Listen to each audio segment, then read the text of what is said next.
Saviez-vous que dans les années 1990, le prix du gasoil était de 50-60 centimes, alors qu'aujourd'hui on est à plus de 1 euro le litre? Nous consommons en France 1975 millions de barils par jour, soit 721 millions de barils de pétrole par an, c'est-à-dire 114 milliards 609 millions 969 888 litres. Le pétrole se mesure en barils et un baril est égal à 159 litres. Je vous laisse donc imaginer la quantité par seconde de carburant consommé dans le monde, qui est de environ 462 litres. Bref, tout le monde consomme du carburant, ça nous coûte la peau du cul, mais avec la vidéo qui va suivre, cela risque de changer. Donc c'est parti ma poule. Astuce numéro 1, la température. Faites le plein de votre voiture tôt le matin. Toutes les stations d'essence ont leur cuve enfouie dans le sol. La terre étant plus froide, la densité de l'essence ou du gasoil est moins grande. Par contre, durant la journée, la terre se réchauffe, donc les carburants se dilatent. Si vous faites le plein l'après-midi ou en soirée, votre litre n'équivaut donc pas à un litre exact.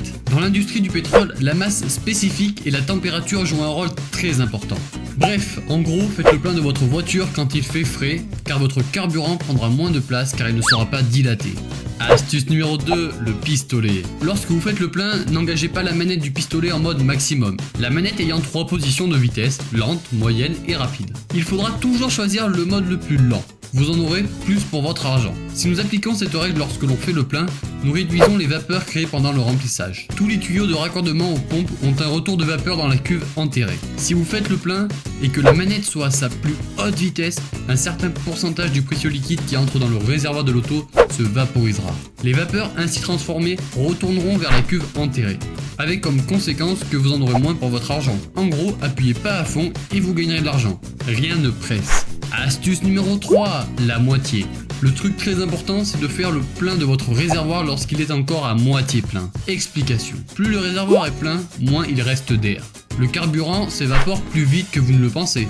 Les grands réservoirs des citernes en raffinerie ont des plafonds flottants à l'intérieur. Il n'y a donc pas d'air entre le carburant et l'atmosphère. L'évaporation est ainsi minimisée. Dans une entreprise, chaque chargement d'essence dans les camions est soigneusement contrôlé, en température, de façon que chaque litre chargé à bord du camion soit exact.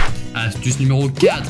Le carburant pollué. Si vous arrivez à la station pour faire le plein et qu'il y a un camion citerne en train de remplir les réservoirs du poste d'essence, ne faites pas le plein à cette station, car l'action de remplir les gros réservoirs provoque un brassage dans ceux-ci. Si vous le faites, vous risquez de ramasser des saletés dans le carburant. Je ne suis pas mécano, mais je vous laisse donc imaginer que c'est pas tip top pour tout ce qui est moteur, etc.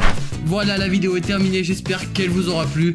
Si c'est le cas, n'hésite pas à lâcher un gros pouce bleu, à la liker et à la partager à max pour que tout le monde fasse des économies. Moi je vous dis à la prochaine les potos et portez-vous bien vous et votre portefeuille.